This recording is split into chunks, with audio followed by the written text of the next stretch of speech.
अस्सलाम वालेकुम। कैसे हैं आप लोग? उम्मीद करता हूँ आप सबके सब जो हैं बिल्कुल खैरियत से होंगे। आज जो मैथ का टॉपिक हमारे सामने उसका नाम है सिंथेटिक डिवीजन।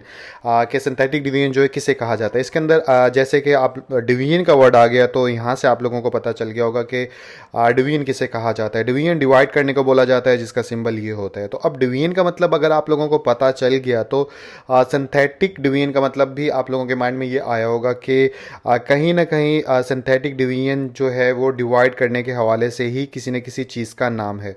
अब डिवाइड करने की बात अगर करूं तो डिवाइड अभी तक जितना आपने मैथ में पढ़ा है तो डिवाइड करने से आप लोगों के माइंड में जो डिवीजन आती है या डिवाइड करने का जो तरीका आता है उस मेथड या उस तरीके का नाम है लॉन्ग डिवीजन मेथड।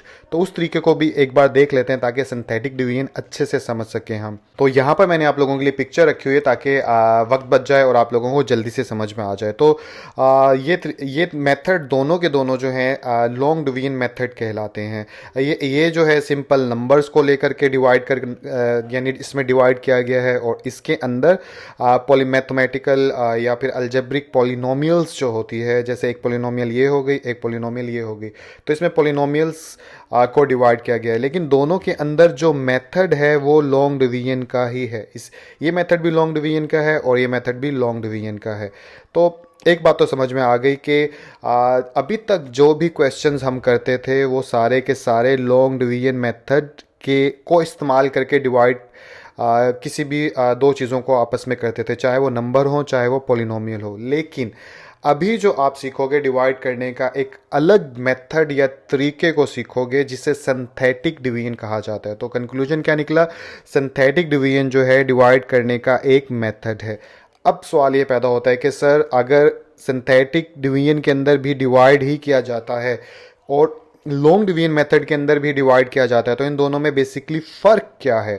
तो फ़र्क की अगर बात करूं तो इसका तो जैसे नाम है लॉन्ग डिवीजन मेथड, ठीक है, तो इसका ऑपोजिट जो है सिंथेटिक डिवीजन का मीन है कि सिंथेटिक डिवीजन का मतलब होता है शॉर्टकट ऑफ लॉन्ग डिवीजन। ये बिल्कुल ऐसी बात है जैसे कि अगर एक घर है, एक घर तक पहुंचने के आपके पास दो रास्ते हैं, एक रास्ता लंबा है, एक रास्ता छोटा है। तो लंबे रास्ते को भी अपना कर आप घर पहुंच जाओगे, छोटे रास्ते को भी अपना कर आप घर पहुंच जाओगे। लेकिन लंबे रास्ते के जो हैं कुछ नुकसानात होते हैं। ठीक इसी तरह लॉन्ग डिवीजन मेथड को हम जब जब भी इस्तेमाल करेंगे डिवाइड करने के लिए तो ये थोड़ा लंबा प्रोसेस होता है या लंबा मेथड होता है, इसलिए इसमें वक्त ज़्यादा लगता है। लेकिन जब भी हम सिंथेटिक डिवीजन की मदद से जब हम डिवाइड करेंगे दो चीज़ों को तो हमें यानी कम वक्त लगेगा, क्योंकि ये शॉर्ट मेथड है या फिर शॉर्टकट है। शॉर्टकट किस चीज़ का है? जैसे ये एक पॉलिनोमियल है, इसको डिवाइड करने के लिए x-3 किया और इसके बाद डिवाइड करने के बाद हमने रिमाइंडर हासिल करते हैं। इन द एंड क्या बचा? या फिर हम क्वोशेंट, ठीक है। अब यहाँ पर आप लोगों को ये चीज़ भी शायद काफ़ी स्टूडेंट्स को ना पता होगा सर ये रिमाइंडर, क्वोशेंट, इसी तरह डिविडेंड होता है, डिवाइज़र होता है, ये किसे कहा जाता है। तो कुछ सेकंड या एक आधा मिनट जो है इसके ऊपर भी लगा देता हूँ कि जिनको नहीं पता उनको पता चल जाए। देखिए जैसे कि एक एक्सप्रेशन होती है, जैसे इसकी बात कर लेते हैं या इससे नहीं नंबर से समझ लेते हैं। जैसे इधर 532 है, सॉरी नज़र नहीं आ रहा आपको, ये सब नज़र आ रहा होगा। तो अगर मैं एक क्वेश्चन लिखूँ 532 डिवाइड बाय 97, ठीक है, तो आपने क्या ऊपर पिक्चर में देख रहे हैं तो कि 532 आपने अंदर लिखा, 97 बाहर लिखा और इन दी एंड ये सॉल्व हो गया। तो इट्स मीन ये हमारा यहाँ पर सॉल्व हो गया। तो जो नंबर या जो पॉलिनोमियल अंदर रखते हैं उसको बोलते हैं डिविडेंड, ठीक है, और जो नंबर या जो पॉलिनोमियल बाहर रखते हैं उसको बोलते हैं डिवाइज़र, ठीक है। और जो हमारा ऊपर आंसर जिसे हम छोटी क्लासेस में बोलते थे आंसर हमारा ये आया इस क्वेश्चन को डिवाइड करने के बाद, उस आंसर को या जो ऊपर लिखते हैं उसको बोलते हैं क्वोशेंट, ठीक है। और इन दी एंड जो बच जाता है उसको बोलते हैं रिमाइंडर, ठीक है। रिमाइंडर मतलब बाकी जो बच गया। ठीक इसी तरह यहाँ पर भी ऐसे होगा क्या कि ये डिविडेंड कहलाएगा, ये डिवाइज़र कहलाएगा, ये हमारा क्वोशेंट कहलाएगा और ये हमारा रिमाइंडर कहलाएगा। तो आई थिंक ये टर्म्स पता होना ज़रूरी है जब भी आप सिंथेटिक या लॉन्ग डिवीजन मेथड को कर रहे हो, ठीक है। तो ये चीज़ हमें पता चल गई। पीछे दोबारा चलते हैं। तो पीछे चलो तो सिंथेटिक डिवीजन के बारे में मैंने क्या बोला, ये शॉर्टकट है, ठीक है। तो मैं यहाँ पे लिख भी देता हूँ ताकि आप लोगों को याद रहे। तो ये मैंने यहाँ पर लिख दिया, shortcut of long division method. Synthetic division क्या होता है, शॉर्टकट होता है लॉन्ग डिवीजन मेथड का। अब ये बात भी पता चल गई कि इसका फ़ायदा क्या होता है सिंथेटिक डिवीजन का, कि जो लंबे लंबे सवाल होते हैं जिनको सॉल्व करने में ज़्यादा वक्त लगता है, उसको हम एक कम वक्त वाले डिवीजन के मेथड से भी सॉल्व कर सकते हैं, जिसे सिंथेटिक डिवीजन कहा जाता है। अब सवाल यहाँ पर पहुँचा कि सर कैसे सॉल्व करते हैं इसके अंदर, ये हमें बताइए। तो हम एक क्वेश्चन लिख लेते हैं और उसको मैं सॉल्व करके दिखाता हूँ सिंथेटिक डिवीजन की मदद से। अच्छा, यहाँ पर एक और चीज़ भी बता दूं कि जब भी सिंथेटिक डिवीजन आए तो मैंने ये बता दिया ना आपको कि शॉर्टकट ऑफ लॉन्ग डिवीजन, ये माइंड में आना चाहिए। तो मुकम्मल डेफिनेशन जो है सिंथेटिक डिवीजन की वीडियो के एंड में मैं लिख दूंगा और उसको मुकम्मल तौर पर समझा भी दूंगा। तो मुकम्मल से अगर डेफिनेशन भी देखना चाहते हैं, समझना चाहते हैं, तो वीडियो को एंड में ज़रूर देख लीजिएगा। लेकिन फर्स्ट ऑफ ऑल इस मेथड का इम्प्लीमेंट के ऊपर बात करेंगे कि कैसे डिवाइड करते हैं इस मेथड की मदद से। तो क्वेश्चन मैंने पहले से लिखा हुआ है, इसको अब मैं डिवाइड करता हूँ। ये हमारा डिवाइजर है, ये हमारा डिविडेंड है। तो इसको डिवाइड करने के लिए जो सबसे पहले काम आपने करना है, जो भी हमारा डिविडेंड होगा उसको डिसेंडिंग ऑर्डर में लिखेंगे, ठीक है। तो फर्स्ट स्टेप, जो डिविडेंड है उसको डिसेंडिंग ऑर्डर में लिखो। कैसे डिसेंडिंग ऑर्डर किसे कहते हैं, इस तरतीब के साथ, जैसे बड़े से छोटे की तरफ, जैसे 5 4 3 2 1, यानी इस तरतीब से हम लिखेंगे। मैं लिख के दिखाता हूँ तो ज़्यादा अच्छे से समझ में आएगी। जैसे सबसे पहला टर्म कौन सा है, 5x की पावर 4, ठीक है। उसके बाद है x की पावर 3, तो यहाँ पे लिख लूँगा प्लस x की पावर 3। उसके बाद x की पावर 2 मिसिंग है। डिसेंडिंग ऑर्डर में सारी टर्म्स आपने लिखनी है सिंथेटिक डिवीजन के अंदर। तो आप यहाँ पर क्योंकि है नहीं तो उसको आप लिख दोगे 0x की पावर 2।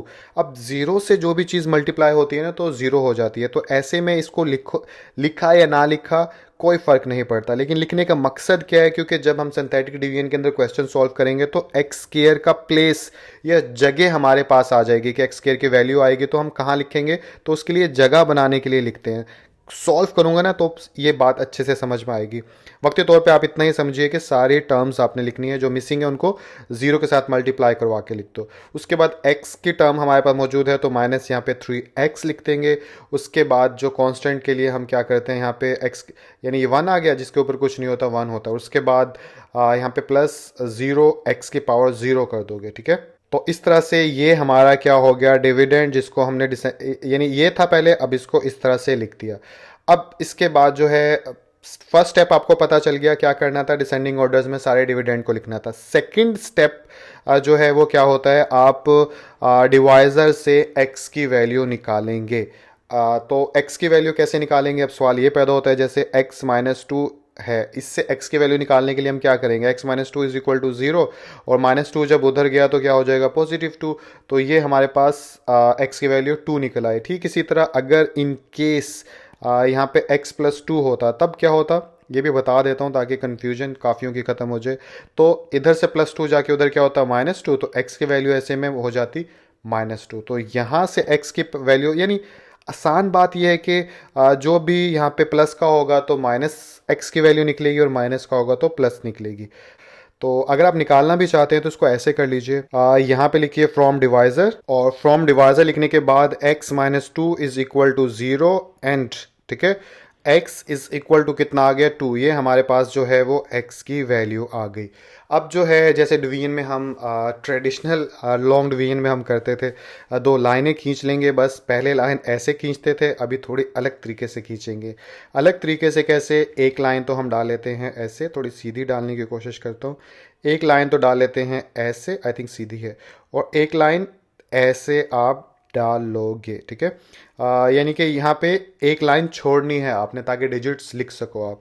तो उसके बाद यहाँ पर आप लिख लोगे डिविडेंड, यानी कि ये वाली एक्सप्रेशन, ठीक है। नज़र नहीं आ रहा, अब नज़र आ रहा होगा कि यहाँ पे जब डिविडेंड लिखेंगे तो सिर्फ डिविडेंड के कोफिशिएंट्स आपने लिखने हैं, ठीक है। अब सवाल यहाँ पर यह भी पैदा होता है कि कोफिशिएंट किसे कहा जाता है। तो देखिए 5x4 इस टर्म के अंदर जो x वाली वैल्यू होती है इसको वेरिएबल कहा जाता है, और जो इसके साथ नंबर होता है शुरू के अंदर उससे बोला जाता है कोफिशिएंट्स। तो तमाम यानी कि डिविडेंड के सिर्फ आप कोफिशिएंट लिखोगे। तो कोफिशिएंट लिखूँ तो फर्स्ट का कोफिशिएंट क्या है, ओनली 5, तो इधर आ जाएगा 5। इधर क्या है, इधर +1 है, जहाँ कुछ नहीं होता 1 होता है, तो यहाँ पे आप लिख लोगे +1। तो प्लस लिखने के लिए प्लस लिखो ना लिखो तो 1 ही होता है, जिसके साथ कुछ नहीं होता वो प्लस होता है, तो इसलिए ओनली 1 भी लिख सकता हूँ मैं। इधर जो है 0 लिख लेंगे ओनली, क्योंकि इसके साथ 0 था तो यहाँ पे आ जाएगा 0।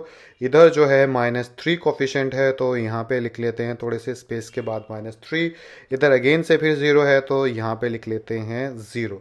तो इस तरह से आप लिख लोगे। इस तरह लिखने के बाद अब इधर क्या लिखोगे, इधर डिवाइज़र यानी कि x की जो वैल्यू निकाली थी वो लिखेंगे, तो वो निकाली थी 2, तो इधर आ गया 2 हमारे पास। फर्स्ट स्टेप हो गया क्लियर, तमाम के कोफिशिएंट्स लिख लिए। अब हम क्या करेंगे, अब हम ये करेंगे कि जो फर्स्ट डिजिट होगा उसको वैसे का वैसा नीचे उतार लेंगे, तो यहाँ पे आ जाएगा आपका 5। और इसके बाद हम क्या करेंगे, इसके बाद अब मैं कलर चेंज कर लेता हूँ। आप इस 5 को 2 के साथ मल्टीप्लाई कर दोगे, जो भी आंसर होगा उसको इधर जो नंबर होगा डिवाइजर का उसके साथ मल्टीप्लाई कर दोगे। तो 5 टू द कितना होता है 10, तो जो आंसर होगा उसको लिखोगे आप इधर। क्लियर हो गया। और इधर लिखने के बाद अभी ये भी प्लस का है, ये भी प्लस का है, तो इन दोनों को अगर ऐड करूं तो मेरे पास कितना आ जाता है, मेरे पास 11 आ जाता है, तो यहाँ पे लिख दूंगा 11। इसके बाद अगेन वही स्टेप रिपीट करेंगे कि इधर 11 को आप मल्टीप्लाई करवा दोगे अगेन से 2 के साथ। तो 11 को 2 के साथ मल्टीप्लाई करवाएंगे तो मेरे पास आ जाएगा 22, तो यहाँ पे आ गया हमारा 22। अब यानी कि प्लस के हैं दोनों 0 और 22, तो इन दोनों को ऐड करेंगे तो इधर भी आ जाएगा 22। अगेन से वही चीज़ रिपीट करेंगे। अब 22 को जो है मैं 2 के साथ मल्टीप्लाई करवा दूंगा, तो 22 को जब 2 के साथ मल्टीप्लाई करवाऊंगा तो मेरे पास आ जाएगा 44।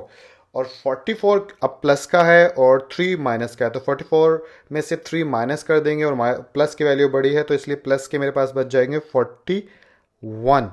इसके बाद हम क्या करेंगे, अगेन से वही स्टेप रिपीट कि 41 को आप 2 के साथ मल्टीप्लाई करवा दोगे। तो 41 को 2 के साथ मल्टीप्लाई करवाएंगे तो आंसर आ जाएगा 82। तो यहाँ पे लिखूंगा मैं 82, और 82 में 0 ऐड करेंगे तो मेरे पास आ जाएगा 82। यहाँ तक बात क्लियर, कैसे मल्टीप्लाई आप लोगों को पता चल गया होगा। और उसके बाद हम क्या करेंगे, एक लाइन इधर ड्रॉ कर देंगे। इधर क्यों ड्रॉ कर देंगे, क्योंकि ये जो इस पे 82 है ये अलग से एक खास वैल्यू को रिप्रेजेंट करता है, किसको मैं अभी बताता हूँ, तरतीब से चलते हैं। अब इसके बाद हम क्या करेंगे, इसके बाद एक अहम स्टेप है जिसको आप लोग अच्छे से समझिएगा कि अब यानी कि हमारा काम तो हो गया है कि ये हमारा जो है रिमाइंडर है, ठीक है, और ये हमारा जो है वो क्वोशिएंट है जो कि हमने मालूम करना था, और डिवाइजर और डिविडेंड तो क्वेश्चन में दिए गए थे। लेकिन क्वोशिएंट को लिखने का एक खास तरीका है। इधर क्या तरीका है, देखिए आपने क्या करना है, सबसे पहले जो क्वेश्चन होता है उस क्वेश्चन में जो डिग्री होती है, डिग्री किसे कहा जाता है, किसी भी पॉलिनोमियल में जो हाईएस्ट पावर होती है एक्स की उसे कहा जाता है। तो या आसान लफ्ज़ों में आप ये समझ लो, जो भी क्वेश्चन होगा, जो भी आपका डिविडेंड होगा, उसमें जो एक्स की मैक्सिमम पावर होगी, जैसे इधर एक्स की पावर 4 है, एक्स की पावर 4 है, तो जो मैक्सिमम पावर है उसमें से एक पावर निकाल कर हम इस क्वोशिएंट को लिखेंगे। कैसे, मैं आपको बताता हूँ। जैसे x की पावर 4 है ना, x की पावर 4 में से एक निकाल दो तो क्या बच जाएगा, x की पावर 3। तो अब हम इसको ऐसे लिखेंगे कि यहाँ पर लिखूंगा, यानी कि ये वाला 5 इधर लिख लिया, और इसके साथ जो वेरिएबल आएगा वो क्या आएगा, जो हाईएस्ट पावर थी उसमें से एक माइनस करके। लेट्स सपोज अगर पहले लिख लेता हूँ फिर बताता हूँ कि 4 थी तो इधर आ जाएगा 3, ठीक है, और उसके बाद 11 है तो उसके बाद प्लस यहाँ पे, क्योंकि प्लस का 11 है तो यहाँ पे आ गया +11। और अब डिसेंडिंग ऑर्डर के हिसाब से x की पावर 2 लिखा था तो अब x की पावर लिखेंगे, सॉरी 3 लिखा था पहले तो अब लिखेंगे 2। उसके बाद आ गया 22 यहाँ पर, तो 22 के साथ अगर पिछला x की पावर 2 थी तो यहाँ पे आ जाएगा x की पावर 1 लिखो या ना लिखो कोई फ़र्क नहीं पड़ता।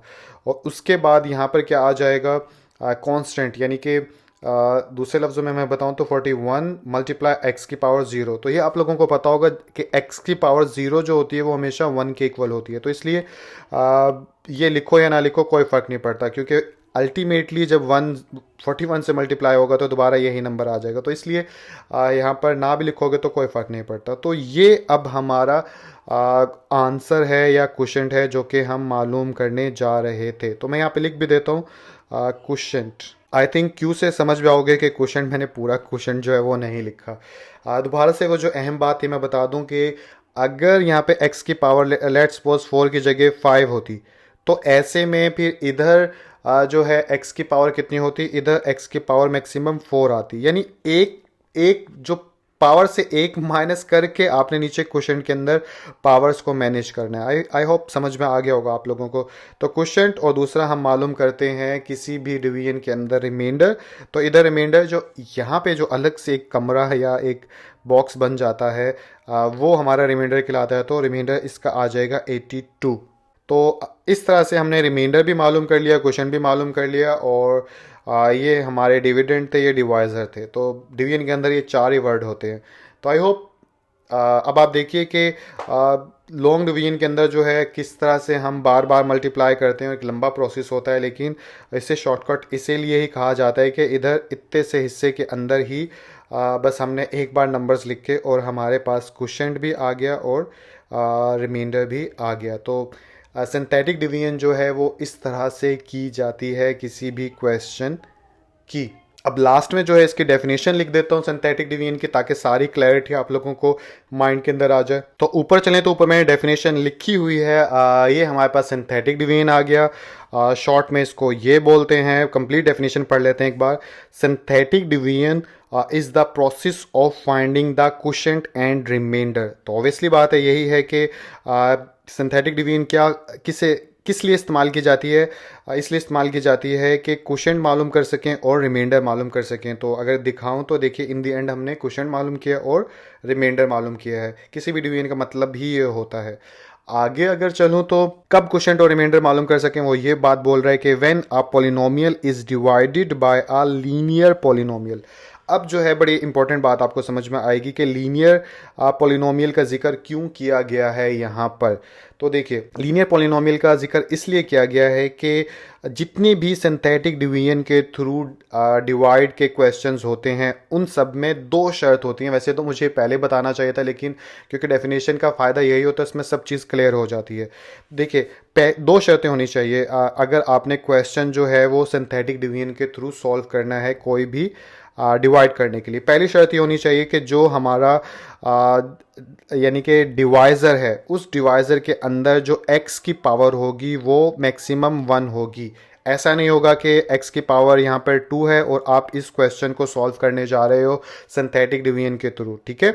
इसीलिए लीनियर का वर्ड इस्तेमाल किया गया कि ये एक लीनियर पॉलिनोमियल है। लीनियर पॉलिनोमियल किसे कहा जाता है? लीनियर का मतलब ये होता है 1, ठीक है। ये भी एक तो समझाने बैठो तो हर चीज़ की डेप्थ निकल के आती है। लीनियर का मतलब 1 होता है। तो किसी भी पॉलिनोमियल के अंदर जब x की पावर 1 होती है तो उसे लीनियर पॉलिनोमियल बोला जाता है। तो पहली कंडीशन क्या हो गया?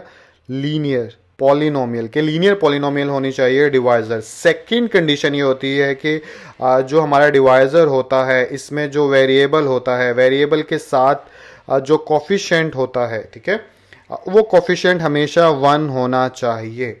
अगर तो 1 है तो आप सिंथेटिक डिवीजन के मेथड से आप किसी भी क्वेश्चन को सॉल्व कर सकते हो। अगर 1 नहीं है तो आप नहीं कर सकते। यानी कि अगर यहाँ 2 होता, 3 होता, 4 होता तो आप सिंथेटिक डिवीजन की मदद से इस क्वेश्चन को सॉल्व नहीं कर पाते। तो सेकंड कंडीशन क्या है? कोफिशिएंट 2 होना चाहिए। सॉरी 2 बोला, कोफिशिएंट 1 होना चाहिए। डेफिनेशन के अंदर भी तो लिखा हुआ है, लेकिन बस ये दो कंडीशन होती है डिवाइज़र की। अगर ये होंगी तो आप कोई भी क्वेश्चन सॉल्व कर सकते हो सिंथेटिक डिवीजन की मदद से, ठीक है। तो इसीलिए यहाँ पे लिखा हुआ है कि आप सिंथेटिक डिवीजन जो है तभी इस्तेमाल कर सकते हो जब पॉलिनोमियल जो है वो डिवाइडेड हो रही है किससे? लीनियर पॉलिनोमियल से, यानी x की पावर 1 वाली पॉलिनोमियल से डिवाइड हो रही है। आगे अगर चलें इस डेफिनेशन में तो क्या लिखा हुआ है? In fact synthetic division is simply shortcut of long division method. दरअसल सिंथेटिक डिवीजन जो है एक शॉर्टकट का नाम है लॉन्ग डिवीजन मेथड का। तो आई होप डेफिनेशन भी आप लोगों को समझ में आ गई। तो जितना मैं जानता था इनके हवाले से, सिंथेटिक डिवीजन के हवाले से, वो आप लोगों को बता दिया, समझ भी आ गया होगा। और अगर कुछ समझ में नहीं आया या कुछ बुरा लगा तो मुझे माफ़ कर दीजिएगा। इंशाल्लाह अगली किसी वीडियो के अंदर आपसे मुलाकात होती है। तब तक ख्याल रखिएगा। अल्लाह हाफिज़।